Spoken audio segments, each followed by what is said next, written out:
বিসমিল্লাহির রহমানির রহিম। আসসালামু আলাইকুম প্রিয় ভাই ও বোনেরা, দেশের ভিতরে এবং বাইরে যারা আমার ভিডিওটা দেখতেছেন সবাইকে আন্তরিক শুভেচ্ছা।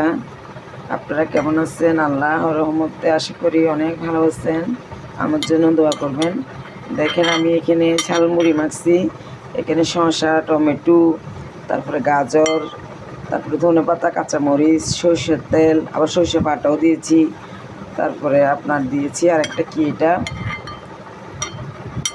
ওই যে ইয়ার সাথে মেখে খাই, আমার মুখে আসতেছে না, কাসন্তিটা দিয়েছি। মুড়ি ভালো লাগতেছে না তাই আমি এটা দিই নেই আমার জন্য। আর সবাইকে আমি যখন ভাগ করে দিব তখন ওদেরকে মুড়ি মেখেই দিব। আমার মুড়িটা খেতে ভালো লাগে না তাই আমি মুড়িটা দিলাম না। আপনাদের কাছে কার কাছে কেমন লেগেছে কমেন্ট করে জানাবেন, শেয়ার করবেন, লাইক কমেন্ট শেয়ার করবেন, তারপর বেশি বেশি সাবস্ক্রাইবার করে আমার পাশে থাকবেন। আপনারা অনেকেই আমার ভিডিওগুলো দেখেন আমি জানি, কিন্তু আপনারা কে কে লাইক দেন না, শেয়ার করেন না, কমেন্ট করেন না, তারপরে আপনার সাবস্ক্রাইবার করেন না, দিয়ে আবার কেটে দেন, সেটাও আমি জানি। নাম বলতেছি না কারণ লজ্জা পাবেন আপনারা, সেটার জন্য সমস্যা নাই। লাইক কমেন্ট শেয়ার করতে হবে না।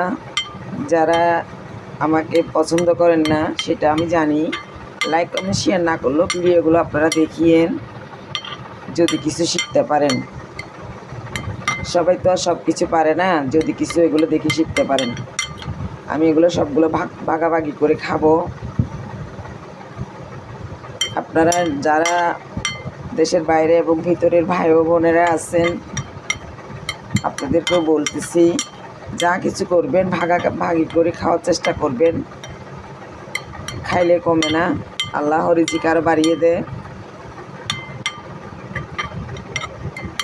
রিজিকের মালিক হচ্ছে আল্লাহ। আমরা কি খাওয়াচ্ছি? আমরা খাওয়ানোর কোনো মালিকই না। আমাদের রিজিকের মালিক হচ্ছে আল্লাহ। কথায় কথায় বলে আমি খাওয়াইছি, ও বলে ও খাওয়াইছে, আসলে কাউকে কেউ খাওয়ায় না, উসিলাদার মাত্র। যাত্রা রিজিকের খাবার সে খায়, আমরা মাত্র উসিলাদার। এখন এটা যদি ভালো লেগে থাকে আপনাদের কাছে এই ভিডিওটা, আমাকে লাইক কমেন্ট শেয়ার করবেন বেশি বেশি, অন্তত সাবস্ক্রাইবার করে আমার পাশে থাকবেন পরবর্তী ভিডিওগুলো পাওয়ার জন্য। আপনারা যদি আমাকে লাইক কমেন্ট শেয়ার করেন আর সাবস্ক্রাইবার করে দেন, আমার ভিডিওগুলো আমার মানে যা আমি ব্লগ করি, ভিডিও করি, কিংবা যা করি আপনারা সহসা পেয়ে যাবেন। আজ এই পর্যন্ত, আল্লাহ হাফেজ।